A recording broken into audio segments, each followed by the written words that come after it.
Aloha. Hi, I'm Chris Lethem. Today's show is called The Economy and You.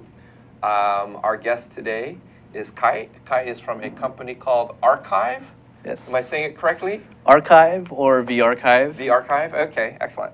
So I brought Kai on the show today because they're actually doing something very interesting. They're one of these small high-tech startups that have actually written their own software and developed some hardware along with it to produce a final product. And you were involved, Kai. You were involved in getting funded as a startup. Yeah, we're very fortunate. We're actually supported by Blue Startups. Okay, excellent. Yes. So Blue Startups, you had to kind of win a contest, or how did you get funded by Blue Startups? So we applied with our idea, and actually more than an idea, we started working on it back in 2013. Okay. April 2013. This was the beginning of the virtual reality revolution. So for those of you who have no idea what virtual reality is even, virtual reality is when you have a screen, or in the future there might not even be screens, but currently you have a screen, you have two lenses, right? Like okay, two lenses inside. Right, one for each eye, and the lenses magnify the screen so that instead of looking at a screen like that, it wraps around you. It gets really big in your face, and it's like an IMAX screen, right? So my question is, if you need glasses when you're looking at things normally, do you need to have special lenses to look at, or do you actually get a good view? Yes and no. It depends on which hardware you're using. Oh, okay. Right. So this Oculus right here, this prototype does not have special adjustments for different people's eyes, but the next one probably will. Oh, all right. The Gear VR, which was also co-made by Oculus, the company that made this one, the company that got bought by Facebook for $2 billion.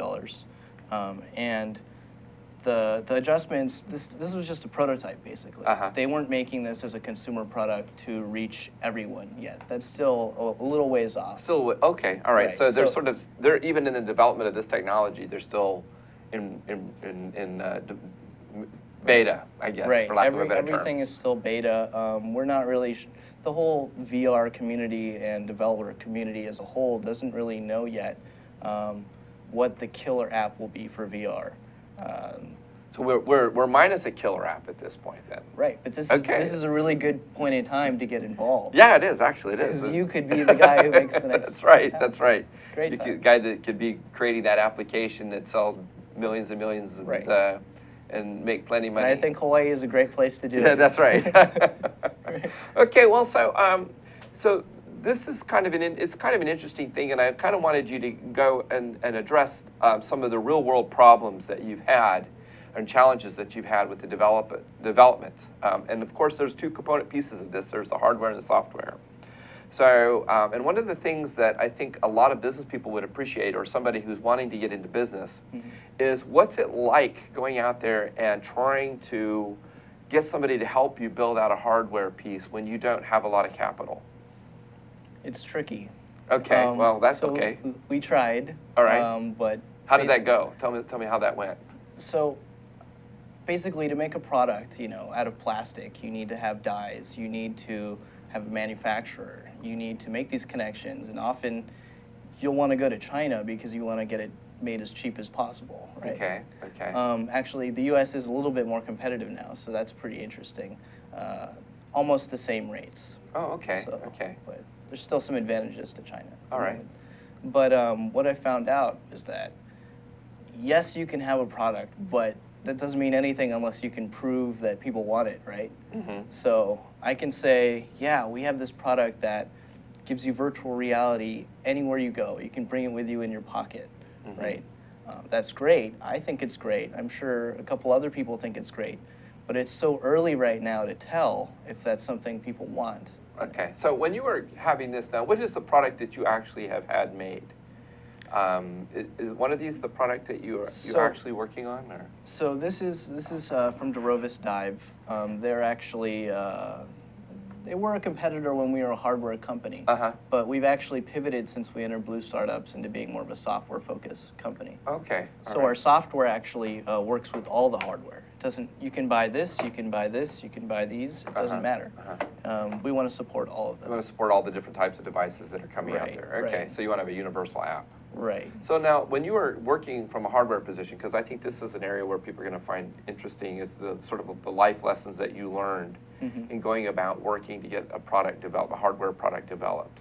So how did you find a manufacturer? So I didn't actually end up making contact with any. I looked and I reached out to a few, but what I heard basically was that they weren't interested in taking our kind of work. And it really didn't matter anyways because we didn't have the capital, right?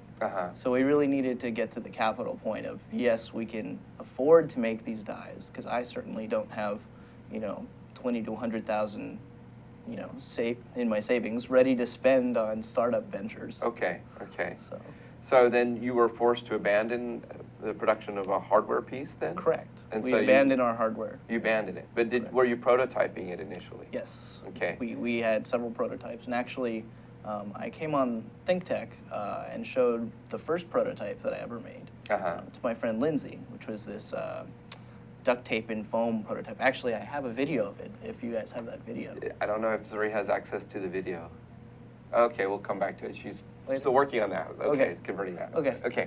So, so yeah. what do you, show me what you've got Many here. iterations. You start okay. with foam and sticks, right? You make it out of whatever you have, right? I didn't leave my house. I just made it out of all things I already had. Old foam, old tape, reused. Interesting, okay. It's more fun that way, I think. Yeah. You know, if you don't have all the stuff at home, then go to Home Depot or something. And go get your Elmer's or super glue or whatever you need. Just make a prototype. That's the best way to start. Okay. Then you don't need to raise any money. You don't need to do any of that. Just make it. If it works, awesome. And then that's the foundation to keep going. And then you can 3D print from there, actually, is the next step. Okay. 3D print it. Now it's a little bit more sturdy. Okay, okay. Now with 3D printing, though, you've got to use some software. You've got to know somebody who knows how to use 3D printing software. Right. And then you've got to... That's changing. Is it? That's changing, and I don't think that you'll need to actually have that much expertise in the actual modeling, because there's going to be tools that let you do it very easily. Like, what's a good analogy? Photoshop isn't the greatest analogy because it's still pretty tricky. But well, Photoshop is a sort of a big, you know, it's a heavy tool. Has a lot of functionality. Yeah, there's going to be a lot more suites and tools to make this really easy. Content creation, not just content, but product creation. So because when you're using 3D printing, you're not really doing a lot of things like a CAD drawing where you're having width and height issues so much. That's not so much the issue, but just getting an image. A three-dimensional image to work with, and then the printer figures it out from there. Is that kind of how it works? So I'm actually not a 3D printing expert. The guy, I brought on my co-founder Jesse Thompson.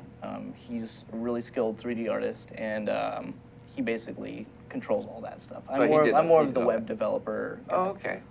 Okay. So, well, he put together an image, and then did you actually do a 3D image, or a 3D print?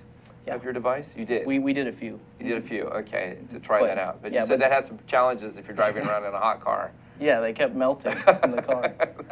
It worked great when I left, you know, but then when you get to where you're supposed to be, it's melted. So then, yeah, I guess it's a problem, right? Yeah, maybe if I lived in New York. But. Yeah. Well, you've got some interesting, pieces here. Maybe you can show me what the cardboard, how that works, and. Oh, sure.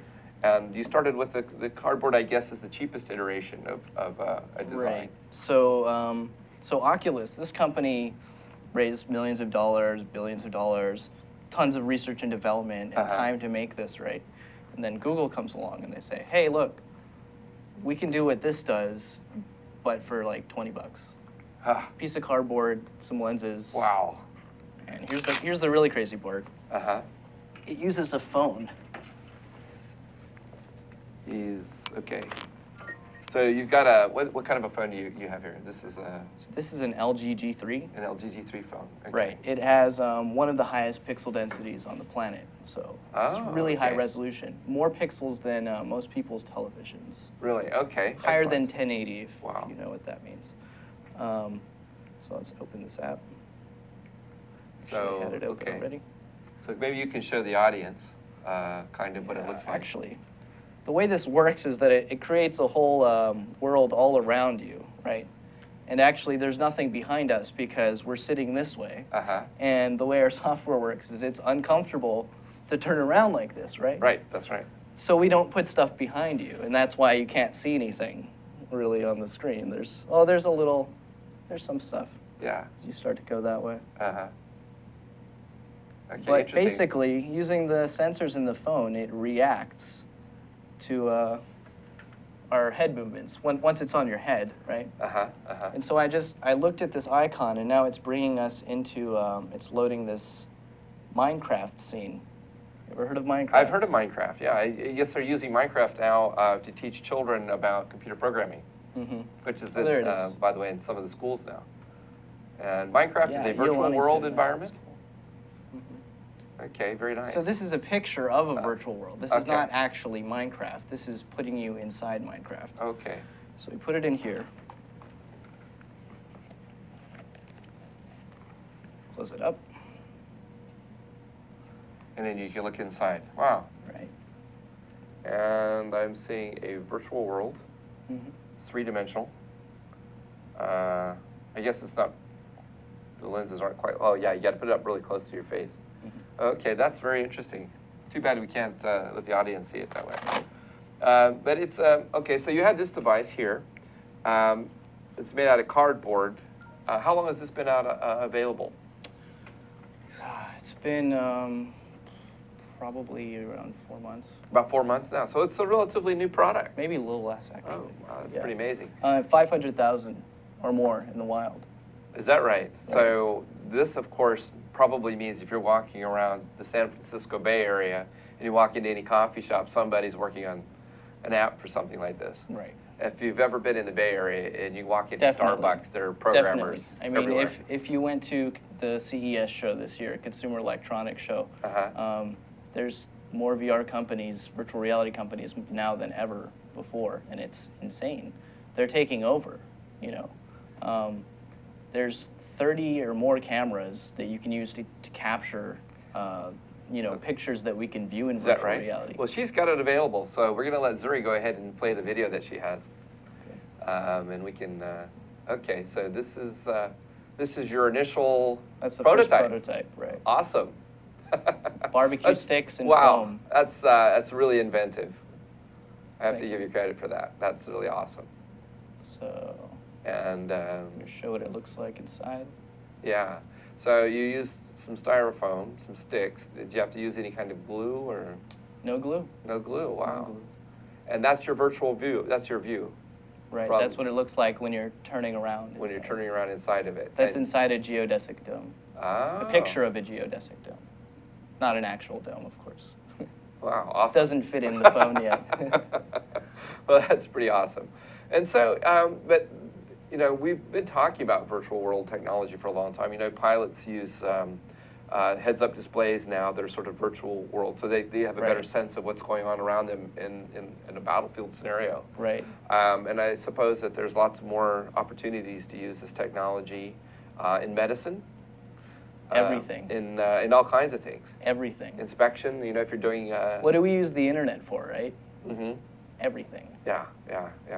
Virtual reality is kind of the same. It's a medium, right? It's not just a thing that comes and goes.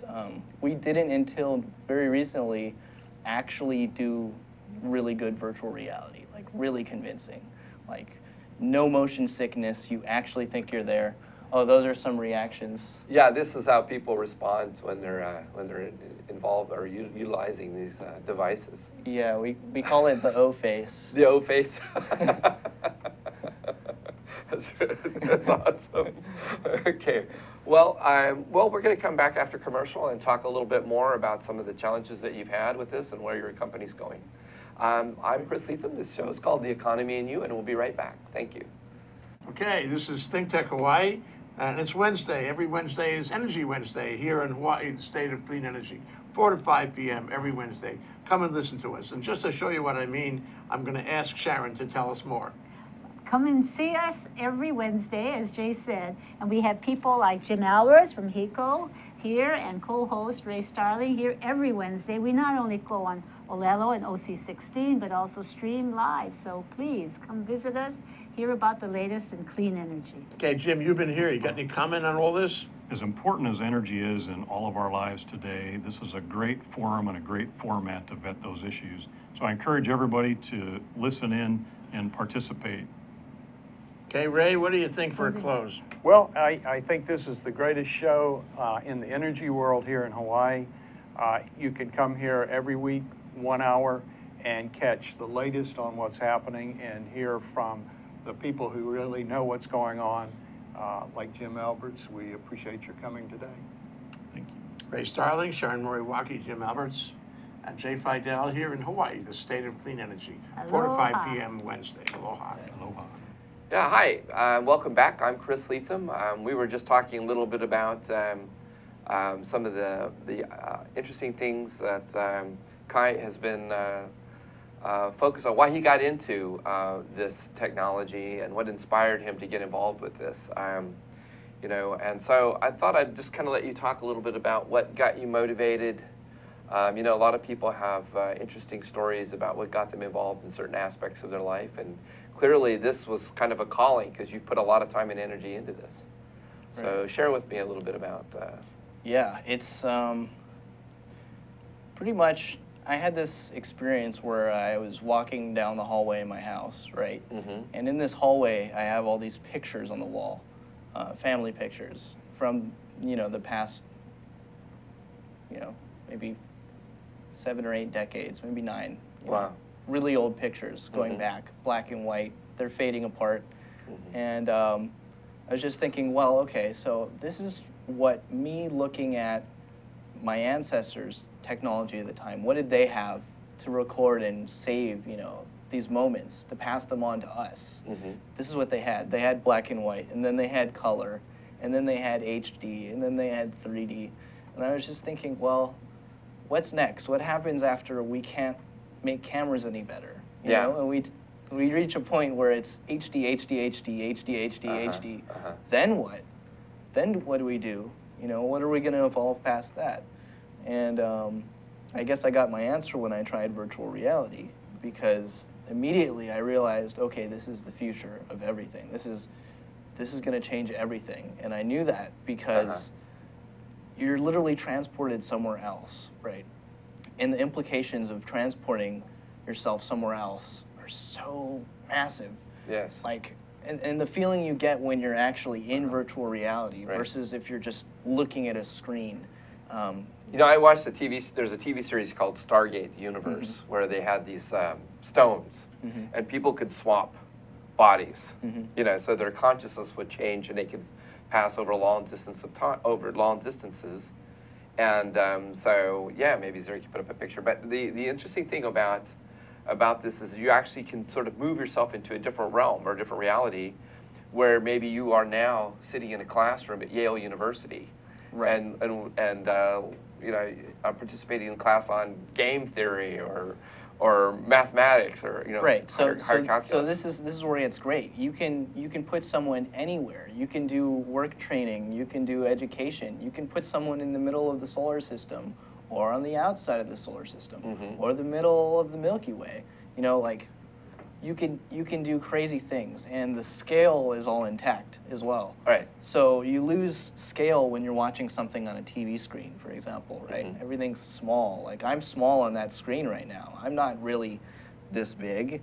You know, I'm not that big. I'm actually this big. Yeah.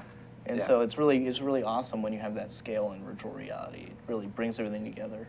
And you get, like, you know, there's a joke about, well, what does 3D look like? Well, you go outside and you take a look and see what's going on and see the trees and the bushes.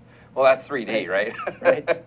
That's real 3D. What we're talking about here is virtual 3D. So we have an image here. Now, one of the things that's interesting here is that you split the screen, so there's a screen for each eye, essentially, right? And then it's using some sort of, is it using colorization, or how is it allow that your brain sort of get that effect of a 3D image? So the effect is similar to if you've ever seen a stereoscope or a ViewMaster, right? The toy with the reel. Right?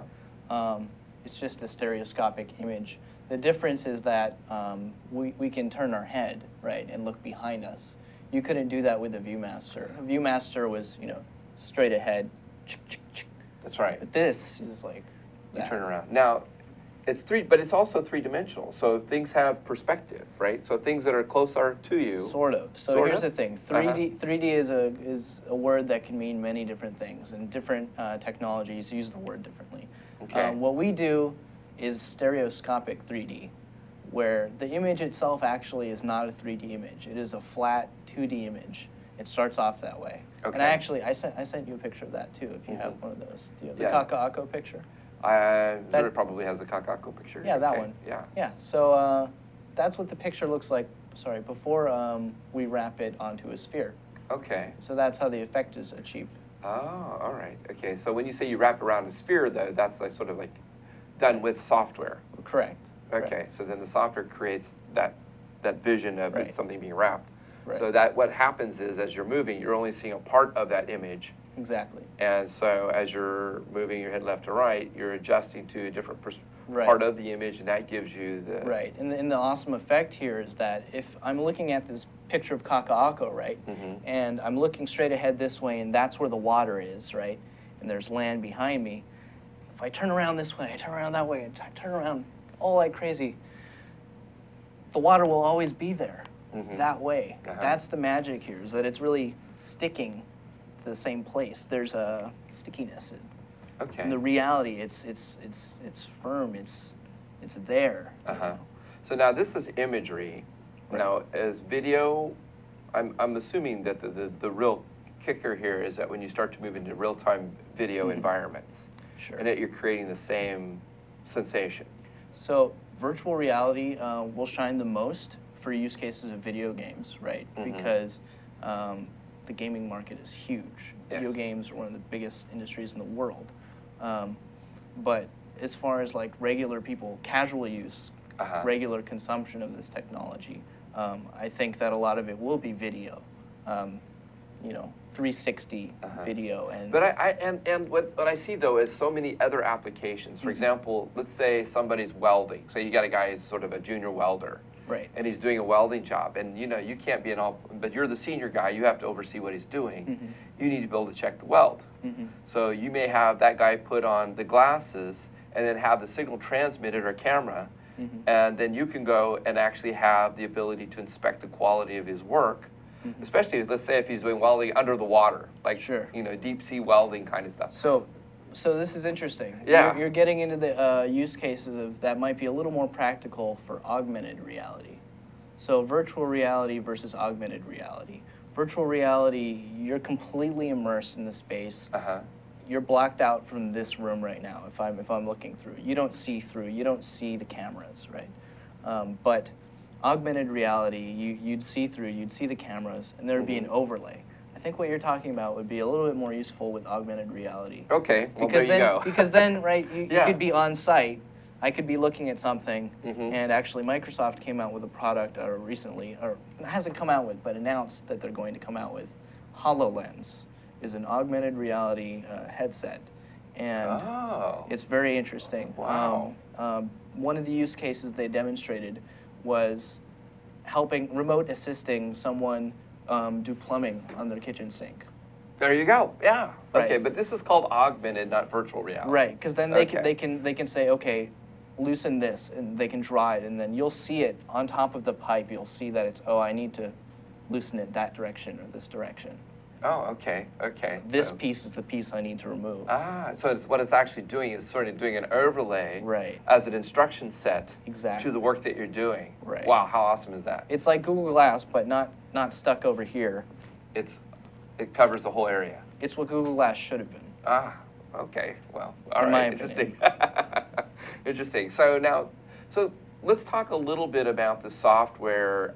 You're a software developer? Yes. Okay, so we've got hardware issues, but we also have software challenges, okay? So what I can see is there's going to be lots of different kinds of software that's going to be needed based upon the user case scenario or user scenario that you might have here. Okay, so the software that you've been working on so far, that's just for still imagery? Correct. Okay, so now is that... There's a reason for that. Okay, share. Okay. So we do still images because the amount of data required to deal with videos of this nature is kind of insane. Like a standard, what I'd call standard definition spherical video for virtual reality would be about 300 megabytes per minute. That's a lot. That's a lot. That's a lot of. That's a very high-speed data transfer. And that's at the lower end of the spectrum. Really? Wow. Yes, it could very well double. So this is a good case for why we need more fiber optic cable in Hawaii. You know, we haven't laid any new fiber optic in Hawaii for almost 20 years now, and now we're finding ourselves sort of turning into a backwater location for technology because we don't have the infrastructure necessary, that bandwidth. Sure, but no one does. Technically, no one does yet. No one has the kind of bandwidth necessary for this. What I'd call HD content of this nature is 8,000 pixels wide. And that's for now. As this technology improves, as the hardware, the virtual reality viewers improve, so will our service. So now, will this also require more sophisticated compression algorithms to compress this data down? Indeed. Yeah. So there's still room for improvement, even in developing compression algorithms. Yeah. Compression algorithms. There's a couple tricks you can do, get around things. But yeah, that's why we do pictures. Okay. All right. Well, it sounds like you're having a lot of fun with what you're doing. So where do you kind of see your company going, and what would be the ideal scenario for you to have the growth and development that you're looking for? Ideally,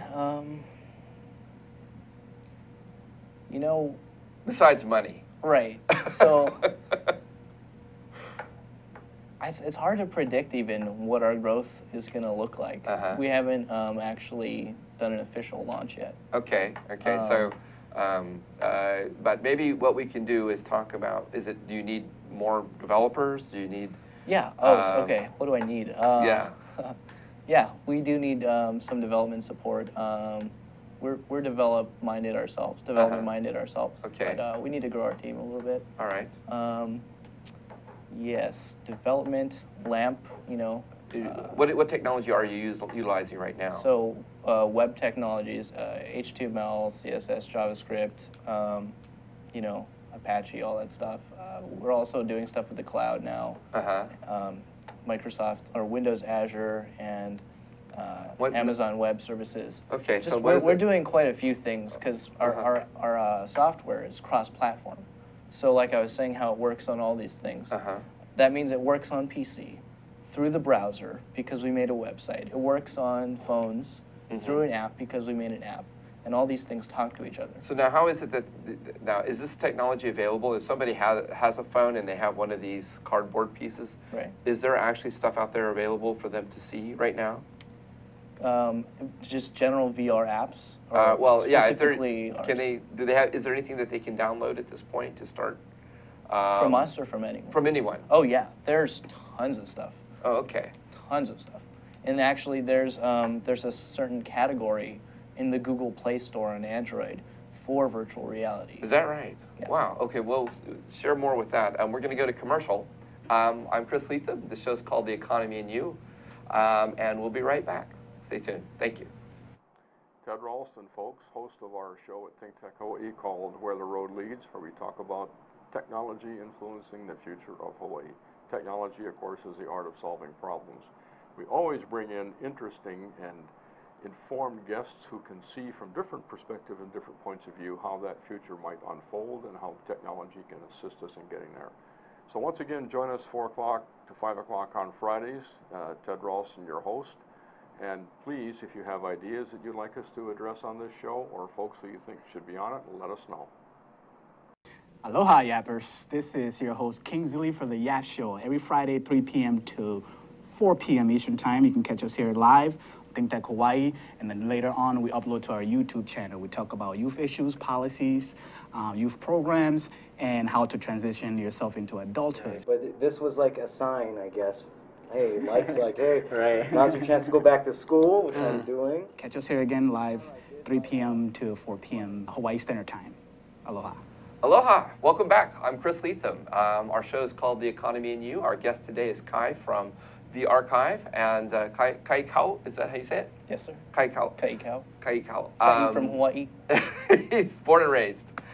And so we're talking about virtual reality, the technologies associated with virtual reality, and how the technology is progressing. I mean, we see this device from Oculus. This looks like a very expensive investment, even to buy one of these. Do you remember how much something like this costs? $350. $350. The first prototype was $300. Yes. So that's actually not that expensive when you compare it to a couple of years ago. Yeah. Similar technology was $100,000. Wow. Wow, amazing. $350. And now we have this one, excuse me for reaching across you, is how much? This is $2.99. $2. $2.99. Yeah. If you know, Go if get that one. doesn't show that the value of high technology deprecates very quickly. Yeah. Right. Yeah, it's the same one. Now, you can see a picture here on the Yeah. camera. We branded them with our logos. Yeah. That's where- Well, that's nice. That looks good too. Wow, that's amazing. So we went from $100,000, $350, down to what? This one was $20. This one is 20. 20 This from one's Google? this one's official. So Oh. there's a small difference between these, right? This one was from China. Sourced it online. Just Googled till I got the cheapest thing. And the difference, if you can tell, can you see that?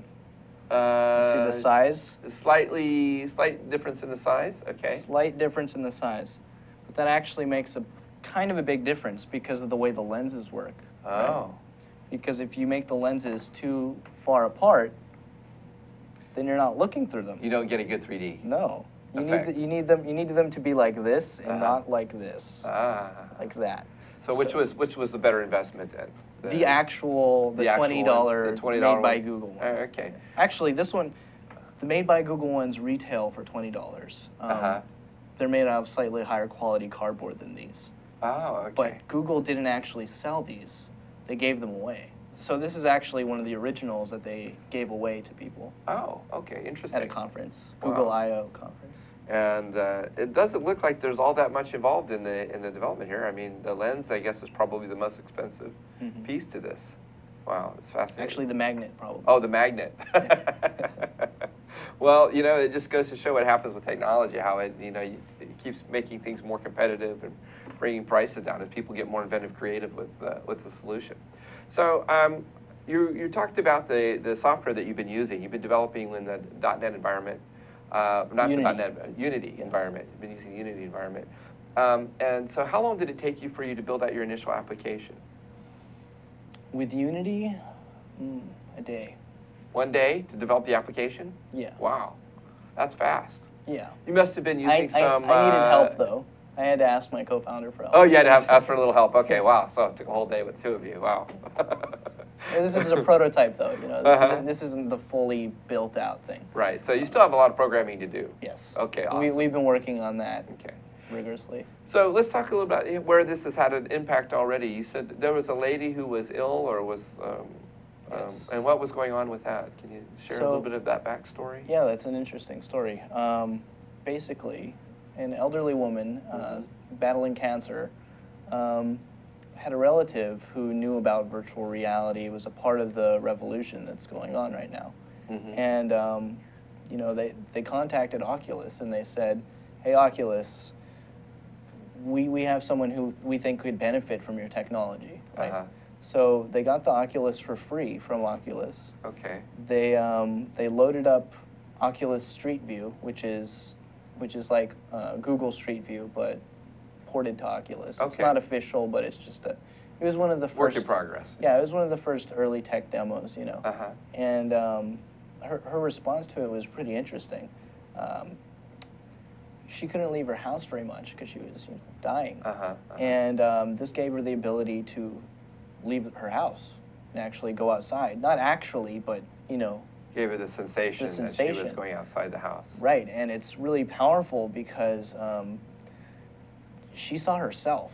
Like, she said, basically, the Google car drove by her house, right, when she was healthy, and she happened to be outside, and so she waved to it as it went by.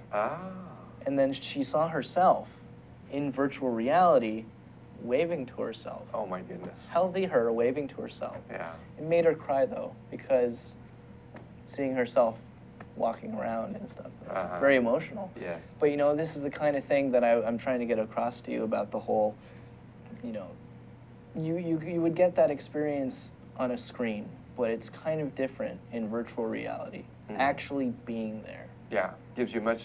You feel much closer. Yeah.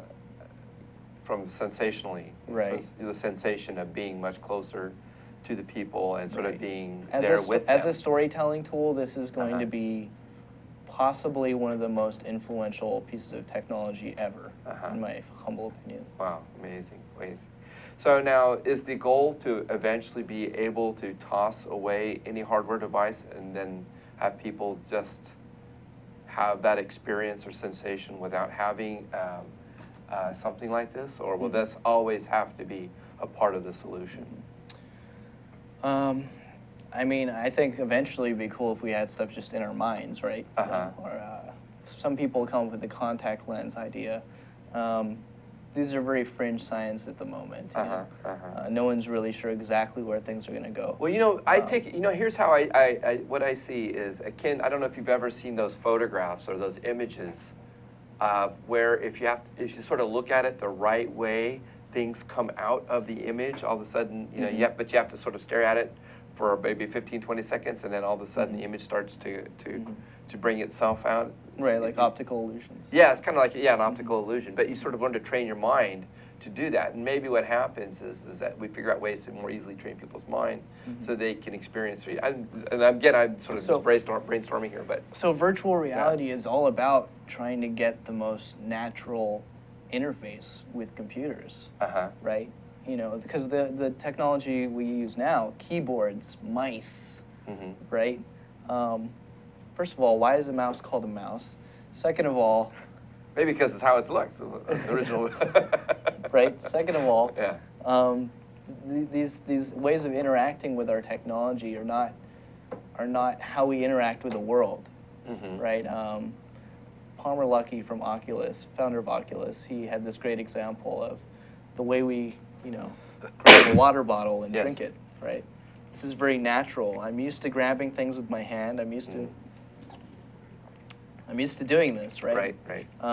And we've gotten used to using keyboards and mice, you know, but that's not actually the most natural way to do it. Well, it kind of came from the whole concept of word processing. You know, before we had the computer, we had the word processor, and I remember I started typing when I was 12 years old, and the old manual typewriters that we had to use to train on, and then we eventually went to electric typewriters, and then we went to word processors. Well, word processors we thought were the best thing since sliced bread, because of course we could make a mistake and we didn't have to like go back and do the whiteout thing, you know, oh my God, you know. So that was like a huge jump in technology. Yeah, I don't know what that's like. Yeah. That's telling my age.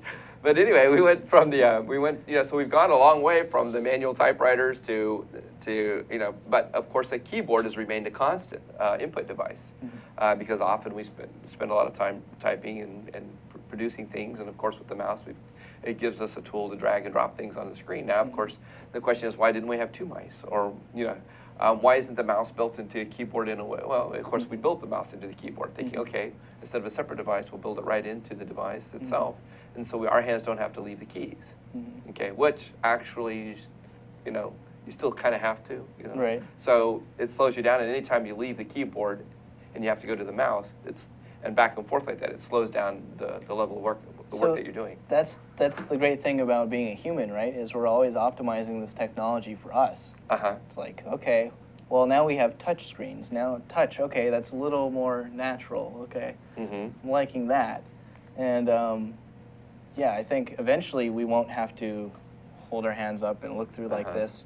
I mean, a strap takes your hands away, so you can just strap it on. That's right. But and instead of creating, and here's the other thing that I think, and you know, sort of talking about this, and what sort of gets your juices flowing with this, creative juices flowing with something like this is, well, if this is the input device, and you can take somebody to a virtual place, you don't necessarily have to create a graphic. You can, you know, maybe you have an informational graphic, but you can also take them, sort of shoot them across the universe and give them a real life view of something, as well as, you know, maybe the informational graphic. Where you talk about something, you know, you can give real world examples of something. So, also, you can look just like yourself. Yeah. You can get scanned in. I don't think for me that's a bonus. You can get scanned in, right? Okay. And you can have a meeting with someone all the way on the other side of the world. Yes. and it would look just like we're sitting here. In fact, we could scan this room that we're in, upload it, and then in the future we could meet at this desk. Okay, could I scan somebody else in who's really handsome and then use him in my stead? I'm sure you could find some royalty-free scans. Probably... Or maybe a younger me or something like that. Okay, that's awesome. Well, so you're doing some really interesting stuff, but is there kind of, where do you see this whole, maybe some ideas or suggestions about where do you think this technology is going, or who maybe could even begin to start thinking about utilizing this technology in their workspace or in their current environment, beyond, say, computer gamers? Right. So I've been using this Oculus from time to time as a virtual desktop. That's one of my favorite pieces of software at the moment for virtual reality. Oh, cool. Basically, what it does is it takes what's on your, on your computer, on your screen, and it wraps it around you on this huge IMAX screen, right? Huge, but you can change the size. So if you don't want it, you can shrink it down. You want it bigger, just make it bigger. If you want to be on the moon, you can go, boom, now we're on the moon, and now I'm watching IMAX on the moon. Wow. Because if the IMAX is in a movie, it's your computer screen. So you can work. You can do Excel, document, spreadsheets, you can write stuff. There is a small limitation of, for the present moment, you can't see your hands, right? Because you've got this on. Right.